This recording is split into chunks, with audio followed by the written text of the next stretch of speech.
Welcome sa Tagalog Horoscope, ang iyong gabay sa pang-araw-araw na buhay.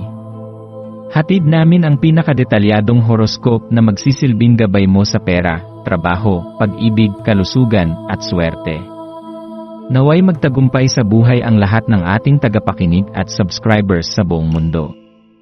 Maraming salamat sa pag-subscribe at tanggapin ang siksik, liglig, at umaapaw na biyayang hatid ng Tagalog Horoscope. Ito ang iyong pang-araw-araw na horoscope para sa Aries, para sa Mayo 19, 2025. Sa pagmulat ng iyong mga mata ngayong araw ng Mayo 19, mararamdaman mo ang isang banayad ngunit malalim na enerhiya na tila sumasayaw sa paligid mo, parang isang malambot na balabal na dahan-dahang bumabalot sa iyong buong pagkatao. Ang araw na ito ay isang tahimik na paanyaya mula sa universo na simulan mong pag-isipan ang kinabukasan, hindi lamang sa anyo ng mga plano kundi bilang isang buhay na tanong, ano ang hinahangad ng puso ko?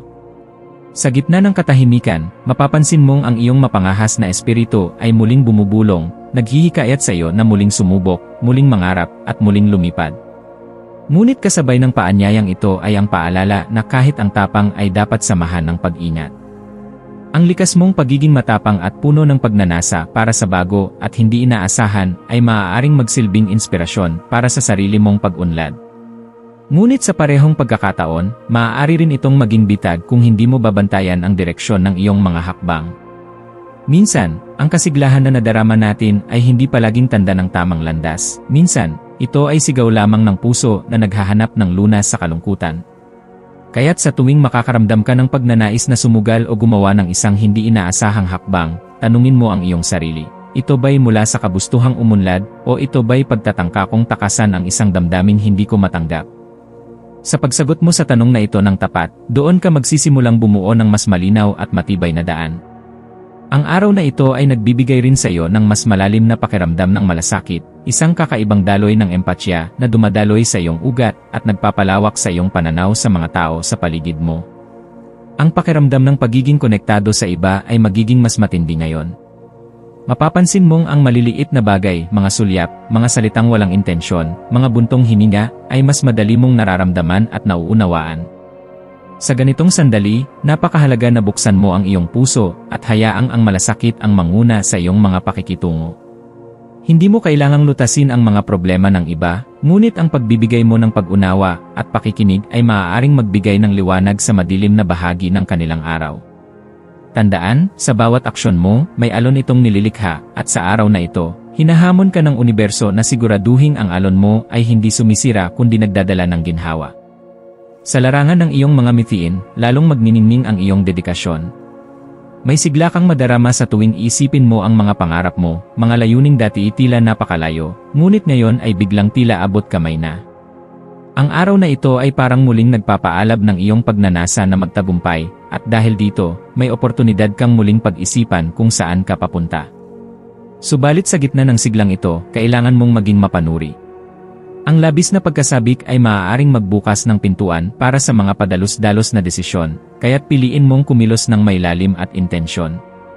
Ang tagumpay ay hindi lamang nakasalalay sa bilis ng iyong kilos, kundi sa linaw ng iyong direksyon. At ang linaw na ito ay nagmumula sa panahong inilaan mo para magnilay at huminga. Habang unti-unti mong hinahabi ang mga karanasan ng araw na ito, hikayatin mo rin ang sarili mong lumikha ng mas malinaw na pananaw para sa hinaharap. Huwag mong isipin ang hinaharap bilang isang lugar na malayo pa, isipin mo ito bilang isang espasyo na binubuo mo ngayon sa bawat desisyong ginagawa mo. Ang mga enerhiya ng kasalukuyang panahon ay nagbibigay sa iyo ng pagkakataong buuin ang iyong pangarap gamit ang lakas ng iyong puso, suporta ng mga taong kasama mo, at karunungan ng mga aral na natutunan mo na.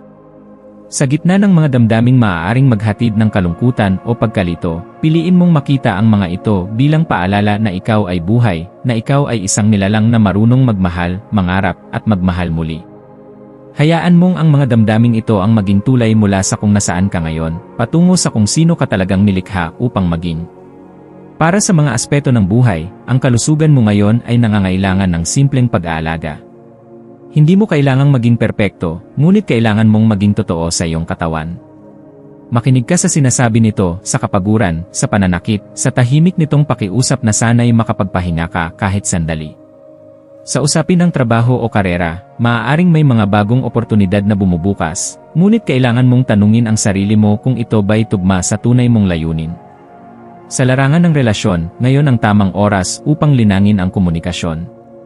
Ang masinsinang pag-uusap ay maaaring mag-alis ng mga maling akala at muling magbukas ng mga pintuang matagal ng sarado. Sa pananalapi naman, may kasiglahan, ngunit ito'y hindi dapat pagkunan ng pagkalito.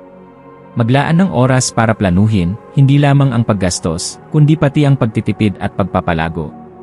Ang maswerteng kulay mo ngayon ay pilak, isang kulay na sumisimbolo ng kaliwanagan, proteksyon, at koneksyon sa mas mataas na kaisipan. Suotin mo ito o isama sa iyong paligid upang maramdaman ang kalmadong daloy ng enerhiya. Ang mga maswerteng numero na makatutulong sa iyo ay 3 at 14, mga bilang na naugnay sa pagbabago at matalinong pagpapasya.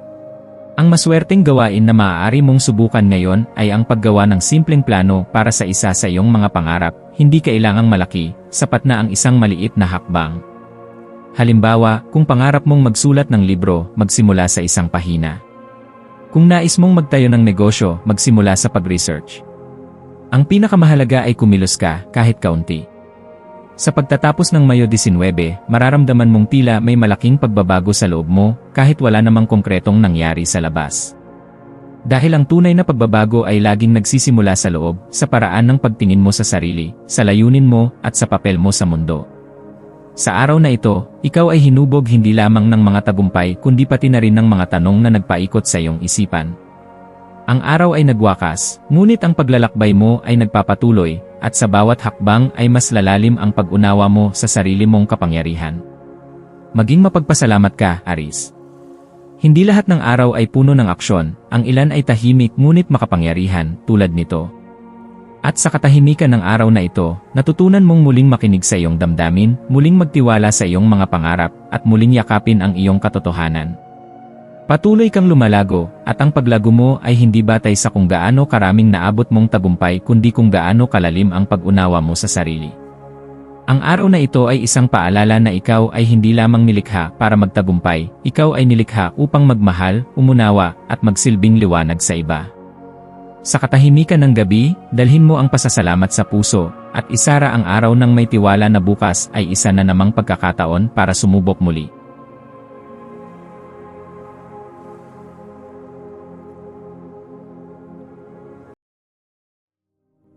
Tayo ay magkaroon ng kaunting sandali upang ipagdasal ang lahat ng mga dalangin ng ating mga subscribers, na sana'y matamo nila ang kanilang mga pinapangarap sa buhay, magandang trabaho, mabuting kalusugan, payapa at masayang pamumuhay, at siksik, liglig at umaapaw na biyaya at kayamanan. Ipinagdarasal namin ng mataimtim ang lahat ng mga komento sa nakaraang video, at hinihiling namin, Panginoon, na pagpalain mo ang ating mga subscribers ng masayang buhay sa mundong ibabaw. Maraming salamat po. Maraming salamat sa panonood ng iyong horoscope ngayon araw. Naway gabayan ka ng mga bituin sa iyong landas. Huwag kalimutang mag-like, share, at subscribe para sa iba pang cosmic na kaalaman. Hanggang sa muli, manatiling konektado sa universo,